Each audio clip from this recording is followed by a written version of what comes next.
तो दोस्तों इस वीडियो में हम बात करने वाले हैं आज के रॉयल रंबल 2026 के बारे में, जो कि डब्ल्यूडब्ल्यूई ने काफ़ी अच्छा डिलीवर किया है। पिछले 3 से 4 सालों से अगर हम बात करें तो उस तरह के हमें रॉयल रंबल देखने को नहीं मिलते थे जिस तरह के हमें विंस मैकमैन के ऑरा में देखने को मिलते थे। लेकिन एट द एंड ये वाला जो 2026 का जो रॉयल रंबल है वो काफ़ी अच्छा डिलीवर करती है डब्ल्यूडब्ल्यूई, और इससे हमें फ्रेश फीलिंग भी देखने को मिलती है, फ्रेश फीलिंग भी आती है। तो हमारे जो ट्रिपल एच है उन्होंने ये वाला जो शो है काफ़ी अच्छा डिलीवर करते हैं। तो अब हम बढ़ते हैं अपने टॉपिक की तरफ। हमारा जो आज का जो टॉपिक रहने वाला वीडियो का वो है Brock Lesnar, the beast Brock Lesnar और हेड ऑफ द टेबल यानी कि ट्राइबल चीफ रोमन रेंज के बारे में। तो सबसे पहले हम बात करते हैं ब्रॉक लेसनर के बारे में।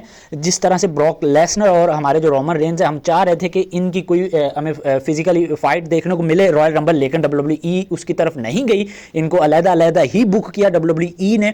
और हमारे जो ब्रॉक लेसनर है उनकी भाई 24 नंबर पे भाई एंट्री होती है, और जैसे ही उनका म्यूजिक प्ले होता है भाई क्राउड तो पागल हो जाता है।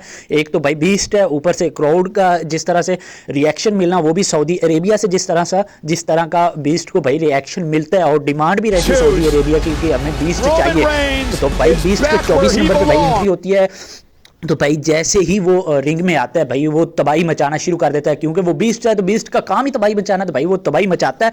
फिर उसके बाद एले नाइट और कोडी रोड्स टीम बना के उसके ऊपर अटैक तो करते हैं, लेकिन भाई वो सर्वाइव नहीं कर पाते, और हमारे जो ट्रैबल यानी कि बीस्ट हैं वो एलिमिनेट कर देते हैं कोडी को भी, एले नाइट को भी, और उबा फिमी के साथ भाई काफ़ी मूवमेंट मिलते हैं ब्रॉक लेसनर को। वो 3 से 4 दफ़ा फेस टू फेस आते हैं, लेकिन एट द एंड हमारे जो ब्रॉक लेसनर है, जो बीस्ट हैं, वो उनको भी एलिमिनेट कर देते हैं रॉयल रंबल 2026 में।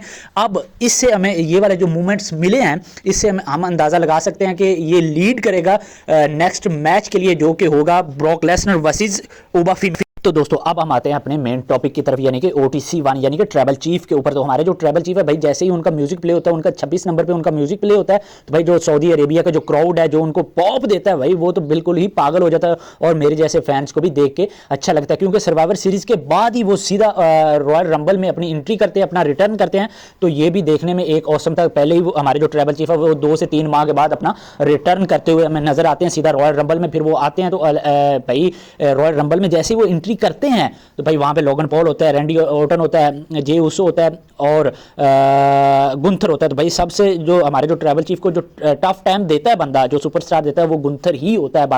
बाकी सबको तो हमारे जो ट्रैबल चीफ है वो एलिमिनेट कर देते हैं, लेकिन गुंथर के मामले में हमारे जो ट्रैबल चीफ है वो एंड तक जाते हैं, लेकिन एट द एंड गुंथर को भी एलिमिनेट कर देते हैं। लेकिन गुंथर को वो सुपरमैन पंच 2 दफ़ा लगाते हैं, तो 2 दफ़ा ही मिस हो जाता है, और गुंथर जो है वो काउंटर करते हुए अपने सबमिशन मूव में हमारे ट्रैबल चीफ को फंसा लेता है। लेकिन हमारे जो ट्रैबल चीफ है वो कुछ भी करके सबमिशन मूव से निकलते हैं, लेकिन एट द एंड हमारे जो ट्रैबल चीफ है वो स्पीयर जड़ते हैं गुंथर को, फिर उसके बाद उसको एलिमिनेट करते हैं। तो इस तरह से हमारे जो ट्रैबल चीफ हैं वो विक्टोरियस बनते हैं 2026 के रॉयल रंबल के।